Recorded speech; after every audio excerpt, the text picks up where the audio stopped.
ಎಲ್ಲ ನನ್ನ ಪ್ರೀತಿ ಕನ್ನಡಿಗರು ಪ್ರಸನ್ನ ಧನುಷ್ ಯೂಟ್ಯೂಬ್ ಚಾನಲ್ಗೆ ಸ್ವಾಗತ ಗಾಯ್ಸ್. ಸೊ ತುಂಬ ಜನಕ್ಕೆ ಕ್ವಶನ್ ಮೂಡ್ತಾ ಇರುತ್ತೆ, ಸೊ ಈ ಸಲ ಬಿಗ್ ಬಾಸ್ ಎಷ್ಟು ದಿನ ನಡೆಯುತ್ತೆ ಅಂತ. ಸೊ ಈ ಸಲ ಬಿಗ್ ಬಾಸ್ ಒಂದಷ್ಟು ನಮಗೆ ಅಪ್ಡೇಟ್ ಸಿಕ್ಕಿದೆ ಎಷ್ಟು ದಿನ ನಡೆಯುತ್ತೆ. ಆ್ಯಂಡ್ ಈ ಒಂದು ಏನು ನಿನ್ನೆ ಮೊನ್ನೆಯಿಂದ ನಡೀತಾ ಇದೆ, ಸೊ ಕಾಮನ್ ಪೀಪಲ್ ಬಗ್ಗೆ ಎಷ್ಟು ಜನ ಬರ್ತಾರೆ ಅಂತ. ಸೊ ಇದೆಲ್ಲ ಕಮೆಂಟ್ ಸೆಕ್ಷನಲ್ಲಿ ತುಂಬ ನೋಡಿದೆ. ಸೊ ಎಷ್ಟು ಜನ ಬರ್ಬೋದು ಆ್ಯಂಡ್ ಕಾಮನ್ ಪೀಪಲ್ನ ಎಷ್ಟು ಜನ ಸೇರಿಸ್ಕೋಬೋದು ಈ ಸಲ ಬಿಗ್ ಬಾಸ್ ಸೀಸನ್ 13ಗೆ ಅಂತ.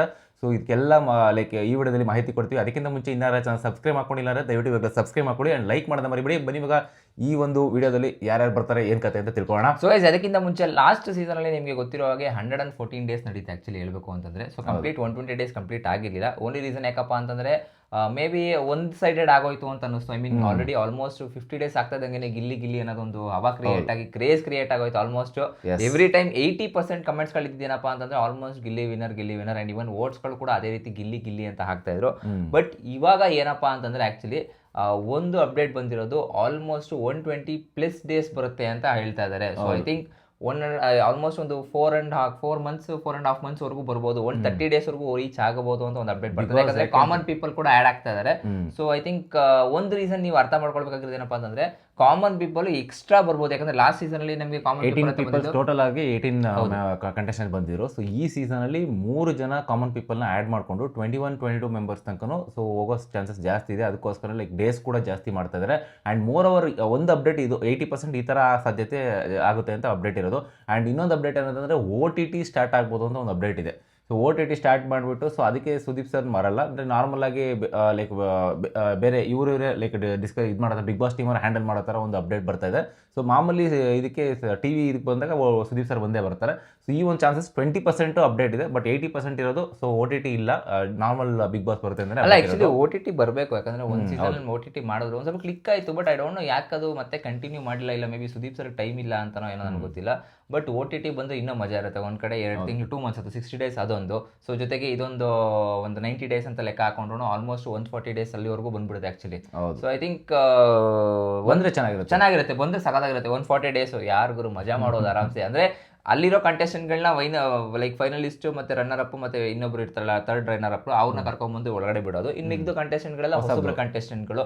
ಐ ಥಿಂಕ್ ರೂಪೇಶ್ ಶೆಟ್ಟಿ ಒಂದು ಲೆವೆಲ್ಗೆ ಹೊಡ್ಕೊಂಡ್ಬಿಟ್ರು. ಒಂದು ಕಡೆ ಇನ್ನೊಂದು ಸೀಸನ್ ಗೆದ್ರು ಕೂಡ. ಸೊ ಐ ಥಿಂಕ್ ಒಂದು ಪ್ರಾಬ್ಲಮ್ ಏನಪ್ಪಾ ಅಂದ್ರೆ ಈ ಸೀಸನ್ ಅಲ್ಲಿ ಒಂದು ಹೈಪ್ ಕ್ರಿಯೇಟ್ ಆಗಿದೆ. ಅಂದರೆ ಯಾವ ಥರ ಇರಬೇಕು ಕಂಟೆಸ್ಟೆಂಟ್ಗಳು ಅಂತ. ಆಲ್ಮೋಸ್ಟ್ ಇವಾಗ ನೋಡಿ ಗಿಲ್ಲಿನೇ ಬಾಯ್ಬಿಟ್ಟು ಹೇಳಿದ್ರು ನಾನೆಲ್ಲ ನೋಡ್ಕೊಂಬಂದೀನಿ, ಕಾವ್ಯ ಅವರು ಹೇಳಿದ್ರು ನಾನೆಲ್ಲ ನೋಡ್ಕೊಂಬಂದೀನಿ. ಯಾರು ಕೂಡ ಸುಮ್ಮನೆ ಮೇಲ್ಗಡೆ ಹೇಳ್ತಾರೆ ಅಷ್ಟೇ, ನಾನೇನು ಸೀಸನ್ ನೋಡ್ಕೊಳ್ದೆ ಬಂದಿಲ್ಲ ಅಂತ. ಆಲ್ಮೋಸ್ಟ್ ಎವ್ರಿ ಒನ್, ಯಾವ ಸೆಲೆಬ್ರಿಟಿಗಳು ಅಷ್ಟೇ ಎಲ್ಲರೂ ಬಿಗ್ ಬಾಸ್ ಶೋನ ನೋಡೇ ಇರ್ತಾರೆ. ಅದೊಂದು ಫಾರ್ಮ್ಯಾಟ್ ಅಟ್ಲೀಸ್ಟ್ ಆ ಸೀಸನ್ ನೋಡೋಕ್ಕಾಗಿಲ್ಲ ಅಂತಂದ್ರೂ ಬೇರೆ ಸೀಸನ್ಗಳೆಲ್ಲ ನೋಡಿರ್ತಾರೆ. ಐ ಥಿಂಕ್ ಇದರಲ್ಲಿ ಮೇನ್ ಥಿಂಗ್ ಏನಪ್ಪ ಗಿಲ್ಲಿಗೆ ಸಖತ್ ಹೆಲ್ಪ್ ಆಗಿದ್ದು ಅಂತಂದ್ರೆ ಹಳ್ಳಿ ಹುಡುಗ.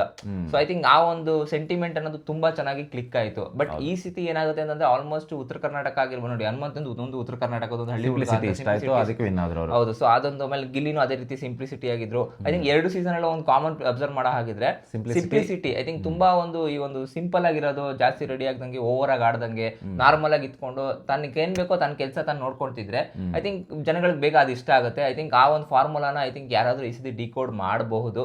So we'd never know. Actually ಏನಪ್ಪಾ ಅಂತಂದ್ರೆ ಬಿಗ್ ಬಾಸ್ ಕಡೆಯಿಂದ ಇವಾಗ ಇನ್ನೊಂದು ಆಪರ್ಚುನಿಟಿ ಏನಪ್ಪಾ ಅಂತಂದ್ರೆ ಇವಾಗ ಕಾಮನ್ ಪೀಪಲ್ಗೂ ಕೂಡ ನೀವು ಆಡಿಷನ್ ಮಾಡಬಹುದು. ಸಾಮಾನ್ಯ ಜನಗಳಿಗೆ ಆಡಿಷನ್ ಮಾಡಿ ಬಾರಪ್ಪ ಅಂತಾನು ಕೂಡ ಕರಿಬಹುದು. ಐ ಥಿಂಕ್ ಅದು ಹೆಂಗಾಗುತ್ತೆ ಅಂತಂದ್ರೆ ಕರೆದಿದ್ದಾರೆ. ಐ ಥಿಂಕ್ ಕರೆದಿದ್ದಾರೆ ಅನ್ನೋದಕ್ಕಿಂತ ಸೊ ಆಲ್ಮೋಸ್ಟ್ ನೀವು ಇದರಲ್ಲಿ ನನಗೆ ಸೆಲೆಕ್ಟ್ ಮಾಡ್ತಾರ ಇಲ್ವೋ ನನಗೂ ಕೂಡ ಗ್ಯಾರಂಟಿ ಇಲ್ಲ ಆಕ್ಚುಲಿ. ಇಲ್ಲ 3 ಜನನ ಸೆಲೆಕ್ಟ್ ಮಾಡ್ಕೋತಾರೆ. ಈಗ ಆಲ್ರೆಡಿ ಹೇಳ್ದಂಗೆ 3 ಮೆಂಬರ್ಸ್ನ ಎಷ್ಟು ಜನ ಅಪ್ಲೈ ಮಾಡಿರ್ತಾರೆ ಏನೋ ಗೈಸ್. ಲಿಟ್ರಲಿ ಇನ್ಸ್ಟಾಗ್ರಾಮ್ ಓಪನ್ ಮಾಡ್ತು ಅಂತಂದ್ರೆ ಏನು ಬರೀ ನಾನು ಬಿಗ್ ಬಾಸ್ಗೆ ಹೋಗ್ಬೇಕು ಬರೀ ಇದೇ ರೀಲ್ಸ್ಗಳು ಅವ್ರದ್ದೇ. ಅಲ್ಲೇನು ಅಪ್ಲೋಡ್ ಮಾಡ್ಕೊಂಡಿರ್ತಾರಲ್ಲ ಏನು 3 ನಿಮಿಷ ಒಳಗೆ ವಿಡಿಯೋ ಅದು ಎತ್ಬಿಟ್ಟು ಇನ್ಸ್ಟಾಗ್ರಾಮ್ಗೆ ಹಾಕಿದ್ದಾರೆ. ಸೊ ಎಲ್ಲರೂ ನೋಡಿ ಅಪ್ಪ ಪಾಪ ಇಷ್ಟೆಲ್ಲ ಕಷ್ಟ ಮಾಡ್ತಾ ಇದ್ದಾರೆ.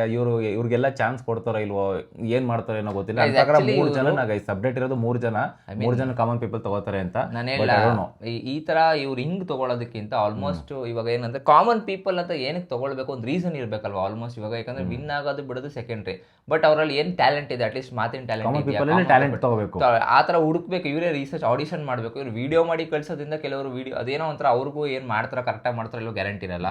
ಐ ಥಿಂಕ್ ಇಲ್ಲ ಅಂತಂದ್ರೆ ಕಾಂಟೆಂಟ್ ಕ್ರಿಯೇಷನ್ ಅಲ್ಲಿ ಇವಾಗ ಆನ್ಲೈನ್ ಅಲ್ಲಿ ಆಕ್ಟಿವ್ ಆಗಿರುವಂತವ್ರನ್ನ ತಗೊಳ್ಬೇಕು. ಐ ಥಿಂಕ್ ವಿಡಿಯೋ ಮಾಡಿ ಅಪ್ಲೋಡ್ ಮಾಡಿ ಅಂತ ಕಲರ್ಸ್ ಕನ್ನಡದ ಬಿಗ್ ಬಾಸ್ ಕನ್ನಡದಲ್ಲೇ ಸೊ ಸೀಸನ್ 4 or 5 ಅಲ್ಲಿ ಇದೊಂದು ಬಂದಿತ್ತು. 4ನೇ ಸೀಸನ್ 5ನೇ ಸೀಸನ್ ಅವಾಗಲೂ ಕೂಡ ನಾನು ಅಬ್ಸರ್ವ್ ಮಾಡಿದ್ದೆ. ಸೊ ಎಲ್ಲರೂ ಕೂಡ ಡಿಫ್ರೆಂಟ್ ಆಗಿ ವಿಡಿಯೋಗಳನ್ನ ಮಾಡ್ಕೊಂಡು ಸೊ ಅಪ್ಡೇಟ್ ಮಾಡಿದ್ರು. ಸೊ ಬಟ್ ಅವಾಗ ಯಾರೂ ತೊಗೊಂಡಿರಲಿಲ್ಲ. ಅಂದರೆ ನಾನು ಅಂದ್ಕೊಂಡೆ ಅವಾಗ ಮೇ ಬಿ ಬಿಗ್ ಬಾಸ್ ಐಪ್ಗೋಸ್ಕರ ಈ ಥರ ಮಾಡ್ತಾ ಇದ್ದಾರೆ ಅಂತ. ಇಲ್ಲ, ಐಪ್ ಮಾಡೋದಕ್ಕೋಸ್ಕರನೇ ಮಾಡ್ತಾರೆ, ಇಲ್ಲ ಅಂತ ಹೇಳಲ್ಲ. ಬಟ್ ಆಲ್ಮೋಸ್ಟ್ ಏನಪ್ಪ ಅಂತಂದರೆ ಐ ಥಿಂಕ್ ಈ ಥರ ಸೆಲೆಕ್ಟ್ ಮಾಡೋದು ನನಗೂ ಪ್ರೊಸೆಸ್ ಐ ಡೋಂಟ್ ನೋ, ಇದು ಸೆಲೆಕ್ಟ್ ಮಾಡ್ತಾರೆ ನಂಗೆ ನಂಬಿಕೆನೇ ಇಲ್ಲ ಆ್ಯಕ್ಚುಲಿ ಹೇಳಬೇಕು ಅಂತಂದರೆ. ಬಟ್ ಇನ್ ಕೇಸ್ ಏನಾದರೂ ಮಾಡಿದ್ರು ಕೂಡ ಈ ಒಂದು ಸೋಷಿಯಲ್ ಮೀಡಿಯಾದಲ್ಲೇ ಹುಡುಕ್ತಾ ಇರ್ತಾರೆ ಆ್ಯಕ್ಚುಲಿ ಅವರಲ್ಲಿ ಒಂದಷ್ಟು ಫಾಲೋವರ್ಸ್ ಎಷ್ಟು ಜನ ಇರ್ತಾರೆ, ಐ ಥಿಂಕ್ ಅವ್ರು ಏನು ಕಾಂಟೆಂಟ್ ಮಾಡ್ತಾರೆ. ಫಾರ್ ಎಕ್ಸಾಂಪಲ್ ನೋಡಿ, ಸೂರಜ್ ಅವ್ರು ನಾನು ಇವಾಗಲೂ ಲೈಕ್ ಲಾಸ್ಟ್ ನಾನು ಇನ್ನೂ ನೆನಪಿದೆ ಅದು ರಿವ್ಯೂ ಮಾಡಬೇಕಾದ್ರೆ ಒಂದು 15K 20K ಫಾಲೋವರ್ಸ್ ಇದ್ರು ಅಷ್ಟೇ ಆ್ಯಕ್ಚುಲಿ ಅವ್ರು ಬರೋಕ್ಕಿಂತ ಮುಂಚೆ ಬಿಗ್ ಬಾಸ್ 200-300 ಇಮಿಡಿಯೇಟ್ ಆಗಿ ಆಗೋಯ್ತು. ಐ ಥಿಂಕ್ ಅದೊಂದು ಒಂದಷ್ಟು ಗ್ರೋತ್ ಆಗ್ಬಿಡುತ್ತೆ ಇಮಿಡಿಯೇಟ್ ಆಗಿ, ಯಾರು ಅಂತ. ಐ ಥಿಂಕ್ ಒಂದು ಥಿಂಗ್ ಏನಪ್ಪಾ ಅಂತಂದ್ರೆ ಡಿಫ್ರೆಂಟ್ ಆಗಿರ್ಬೇಕು ಅಂದ್ರೆ ಅವ್ರು ಕೆನಡಾದಲ್ಲಿ ಇದ್ರು, ಕನ್ನಡ ಮಾತಾಡ್ಕೊಂಡು ಒಂದು ಇನ್ಫ್ಲೂಯೆನ್ಸರ್ ತರ ಕ್ವಾಟ್ಲೆ ಕಿಚನ್ ಸೀಸನ್ 2 ಬಂದಿದ್ದಾರೆ ನೆನ್ನೆ ನೋಡಿ, ಅದು ಎಲ್ಲರೂ ಕೂಡ ಜಾಯ್ನ್ ಆಗ್ತಾರೆ. ಯಾರು ರಕ್ಷಿತಾನು ಕೂಡ ಬಂದಿದ್ದಾರೆ ಆಕ್ಚುಲಿ, ಹನುಮಂತು ಕೂಡ ಬಂದಿದ್ದಾರೆ. ಹೌದು, ಸೊ ಹಿಂಗೆ ತುಂಬಾ ಜನ ಅಲ್ಲಿ ಕ್ವಾಟ್ಲೆ ಕಿಚನ್ಗೆ ಬಂದಿದ್ದಾರೆ. ಸೊ ಅದು ಕೂಡ ಈಗ 1 ಮಂತ್ ಅಷ್ಟೇ ನಡೆಯುತ್ತೆ, ಕ್ವಾಟ್ಲೆ ಕಿಚನ್ 1.5 ಮಂತ್ ನಡೆಯುತ್ತೆ. ಸೊ ಮೀನ್ ಟೈಮಲ್ಲಿ ಬಿಗ್ ಬಾಸ್ OTT ನಡೆಯುತ್ತೆ ನನ್ನ ಪ್ರಕಾರ. ಸೊ ಈಗ ಅದಕ್ಕೋಸ್ಕರ ಏನಾದ್ರು ನನ್ನ ಪ್ರಕಾರ OTT ಬಂದಿಲ್ಲ ಅಂತಂದ್ರು ಇದು ಮುಗಿಸ್ಕೊಂಡು ಇಮಿಡಿಯೇಟ್ ಆಗಿ ಬಿಗ್ ಬಾಸ್ ಸ್ಟಾರ್ಟ್ ಆಗ್ಬಿಡುತ್ತೆ. ಇಲ್ಲ, ಈಗ ಕ್ವಾಟ್ಲೆ ಕಿಚನ್ ನೆನ್ನೆ ಸ್ಟಾರ್ಟ್ ಆಗಿರೋದಲ್ವಾ, ಗ್ರ್ಯಾಂಡ್ ಓಪನಿಂಗ್ ಆಗಿದೆ. ಸೊ ನನ್ನ ಪ್ರಕಾರ 1.5 ಮಂತ್ ಇದ್ದೇ ಇರುತ್ತೆ ಕ್ವಾಟ್ಲೆ ಕಿಚನ್. ಸುಮ್ಮನೆ ಅಷ್ಟು ಬೇಗ ಸೆಟ್ಟಲ್ ಹಾಕಿ ಅಷ್ಟು ಬೇಗ ಕ್ಲೋಸ್ ಮಾಡಲ್ಲ. ಅದಕ್ಕೇನೆ OTT ಹೆಂಗು ಬಿಗ್ ಬಾಸ್ ಅಷ್ಟು ಕ್ಲಿಕ್ ಆಗಲ್ಲ. ಸೊ ಇದು ಕ್ವಾಟ್ಲೆ ಕಿಚನ್ ಜೊತೆಗೆ OTT ಸೀಸನ್ 2 ನ ಆಡ್ ಆನ್ ಮಾಡಿ ಸೊ ರಿಲೀಸ್ ಮಾಡಬೇಕು ಅಂತ ಅಪ್ಡೇಟ್ ಇರೋದು ಆ ಥರ. ಸೊ ಇದು OTT ಸೀಸನ್ 2 60 days ಅನ್ಕೋ. ಸೊ ಇದು ಅಗೇನ್ 100 days. ಸೊ ಅದನ್ನ ಬರ್ಬೋದು, ಟೋಟಲ್ ಮಾಡ್ಬೋದು. ಬಟ್ ಇನ್ನೊಂದೇನಪ್ಪ ಅಂದ್ರೆ ಗೈಸ್, ತುಂಬಾ ಜನ ಕೇಳ್ತಾ ಇದ್ರಿ ಲೈಕ್ ಎಷ್ಟು ಜನ ಬರಬಹುದು ಈ ಒಂದು ಬಿಗ್ ಬಾಸ್ ಸೀಸನ್ ನ ಕಾಮನ್ ಪೀಪಲ್ ಆಗಿ ನಾನು ಹೇಳ್ತಾ ಇರೋದು 3. ಸೊ 3 ಜನ ಬರ್ತಾರೆ guys actually. So I think 3 ಈ ಲಾಸ್ಟ್ ಸೀಸನ್ ನೀವು ಲೈಕ್ ಇದು ಮಾಡಿದ್ರೆ ಇಬ್ರು, I think Mallamma and Suraj ಅವ್ರು ಬಂದಿದ್ರು. ಅದನ್ನ ನೋಡಿದ್ರೆ ಸೊ ನೀವು ಕಂಟೆಂಟ್ ಕ್ರಿಯೇಟರ್ ಇದರಿಂದ ಎತ್ಕೊಂಡ್ರು ಅಂತ ಹೇಳ್ಬೋದು. ಕಾಮನ್ ಪೀಪಲ್ ಅಂತ ಹೇಳಕ್ಕಲ್ಲ, ಯಾಕಂದ್ರೆ ಮಲ್ಲಮ್ಮ ಅವರು ಇನ್ಸ್ಟಾಗ್ರಾಮ್ ಅಲ್ಲಿ ಕಾಂಟೆಂಟ್ ಕ್ರಿಯೇಟ್ ಮಾಡೋರು. ಹೌದು, ಅದೊಂದು ಕರೆಕ್ಟ್. ಬಟ್ ಕಾಂಟೆಂಟ್ ಕ್ರಿಯೇಷನ್ ಅಂತಾನೆ ಬರುತ್ತೆ. ಬಟ್ ಕಾಮನ್ ಪೀಪಲ್ ಅಂದ್ರೆ ಹೆಂಗ್ ಗೊತ್ತಾ, ಇವಾಗ ಸೊ ಎಲ್ಲೋ ನಾರ್ಮಲ್ ಆಗಿ ಕೆಲಸ ಮಾಡ್ತಾ ಇರ್ತಾರೆ, ಅವ್ರಿಗೆ ಯಾವುದೇ ಆನ್ಲೈನ್ ಅಲ್ಲಿ ಕಾಣಿಸ್ಕೊಂಡಿರಲ್ಲ, ಏನು ಕಾಣಿಸ್ಕೊಂಡಿರಲ್ಲ. ಸೊ ಬಟ್ ಅವ್ರನ್ನ ಹುಡುಕಿ ಅವರಲ್ಲಿ ಏನ್ ಟ್ಯಾಲೆಂಟ್ ಇದೆ ಅಂತ ಇವ್ರು ರಿಸರ್ಚ್ ಮಾಡಿ ಅವ್ರನ್ನ ಆಡಿಷನ್ ಮಾಡಿ ನೆಕ್ಸ್ಟ್ ಬಿಗ್ ಬಾಸ್ ಒಳಗಡೆ ಹಾಕ್ಬೇಕಾಗುತ್ತೆ.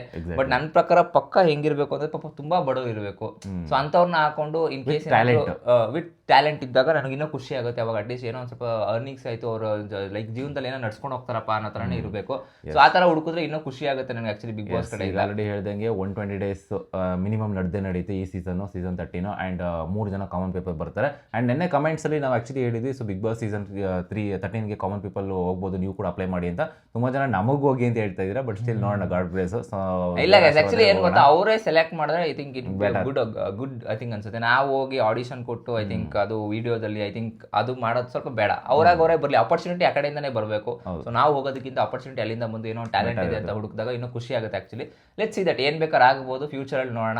ತುಂಬಾ ಜನ ಕಮೆಂಟ್ ಕೂಡ ಹಾಕಿದ್ರು ಏನಂತಂದ್ರೆ, ಸೊ ಸರ್ ಯಾವ ರೀತಿ ಅಪ್ಲೈ ಮಾಡೋದ್ರೆ ಲೈಕ್ ಅಪ್ಲೈ ಮಾಡೋದು ಅಂತ. ಸೊ ಆಲ್ರೆಡಿ ಇದೆ ಕಲರ್ಸ್ ಕನ್ನಡ JioStar.com ಅಂತ ವೆಬ್ಸೈಟ್ ಅಲ್ಲಿ. ಸೊ ನೀವು ವಿಡಿಯೋಸ್ಗಳನ್ನ ಮಾಡಿ 3 minute ಬಿಲೋ ಇರಬೇಕು. ಸೊ ಅದನ್ನ ಅಪ್ಲೋಡ್ ಮಾಡಬೇಕು ಅಂತ ಹೇಳಿದೆ. ಆ್ಯಂಡ್ ವಿಡಿಯೋಗಳು ಯಾವ ರೀತಿ ಅಂದರೆ ಒಂದೇ ಕಡೆ ನಿಂತ್ಕೊಂಡು ಮಾಡಬೇಕಾ, ಅಕ್ಕಪಕ್ಕ ಹೋಗ್ಬೇಕಾ ಅಂತೆಲ್ಲ ಕೇಳಿರೋ ಕ್ವಶನ್ಗಳು. ಸೊ ಒಂದೇ ಕಡೆ ಅಂತ ನಿಂತ್ಕೊಂಡು ಮಾಡಿ ಅಂತಲೇ ಹೇಳ್ತಾ ಇಲ್ಲ, ಎಲ್ಲಿ ಬೇಕಾದ್ರೂ ಹೋಗಿ, office, work, gym, anywhere. So ನೀವೆಲ್ಲಾದ್ರೂ ಹೋಗಿ ಎಲ್ಲ ಲೈಕ್ ಬಿಟ್ ಬೈ ಬಿಟ್ಟು ನೀವು ವಿಡಿಯೋಗಳನ್ನ ಎಡಿಟ್ ಮಾಡ್ಕೊಳ್ಳಿ. ಸೊ ಅದನ್ನ ಲೈಕ್ ಒಂದು ಕಡೆ ಕೂಡಿಸ್ಕೊಂಡು ಲೈಕ್ ಎಡಿಟ್ ಮಾಡ್ಕೊಂಡು 3 minute ಬಿಲೋ, ಅದು 50 MB ಒಳಗಡೆನೇ ಇರಲಿ. ಸೊ ಅದನ್ನು ಅಪ್ಲೋಡ್ ಮಾಡ್ಬೋದು. ಸೊ ನೋಡ್ಕೊಂಡು ಮಾಡಿ ದಯವಿಟ್ಟು, ಯಾಕಂತಂದರೆ ಒಂದ್ಸತಿ ಲೈಕ್ ನಿಮ್ಗೆ ಒಂದೇ ಚಾನ್ಸ್ ಸಿಗೋದು. ಸೊ ನಿಮ್ಮ ಆಶೀರ್ವಾದ ಅಂತಂದರೆ ಲೈಕ್ ಹಾಗೆ ಆಗುತ್ತೆ. ಸೊ ನಿಮ್ಮಲ್ಲಿ ಟ್ಯಾಲೆಂಟ್ ಇತ್ತು ಅಂತಂದರೆ ಸೊ ಯಾವುದು ಮಿಸ್ ಮಾಡ್ಕೊಳಕ್ಕೆ ಹೋಗ್ಬೇಕು, ಓಕೆನಾ. ಸೊ ಈಗ ಆಲ್ರೆಡಿ ಎಷ್ಟು ಜನ ಅಪ್ಲೈ ಮಾಡಿದ್ರೆ ಮತ್ತೆ ಕಮೆಂಟ್ ಮಾಡಿ, ಓಕೆನಾ. ಸಜೆಸ್ಟ್ ಮಾಡೋಣ ಎಷ್ಟು ಜನ ಅಪ್ಲೈ ಮಾಡಿದಿರಾ ಇಲ್ಲ ಅಂತ. ಸೊ ಗೈಸ್ ಇದಾಗಿತ್ತು ಸೊ ನಮ್ಮ ಒಂದು ಬಿಗ್ ಬಾಸ್ ಸೀಸನ್ 13 ಅಪ್ಡೇಟು. ಏನಿಸ್ತು ಅಂತ ಕಮೆಂಟ್ ಮಾಡಿ ತಿಳಿಸಿ. ಆ್ಯಂಡ್ ಇನ್ನೂ ಯಾರು ಚಾನಲ್ ಸಬ್ಸ್ಕ್ರೈಬ್ ಮಾಡ್ಕೊಂಡಿಲ್ಲ ದಯವಿಟ್ಟು ಸಬ್ಸ್ಕ್ರೈಬ್ ಮಾಡ್ಕೊಡ್ರಿ, ಓಕೆನಾ. ಲೈಕ್ ಮಾಡೋದು ಮರಿಬೇಡಿ. ಸಿಗೋಣ ಮುಂದಿನ ನೋಡಿದ್ರೆ ಅಲ್ಲಿ ತನಕ ಬಾಯ್.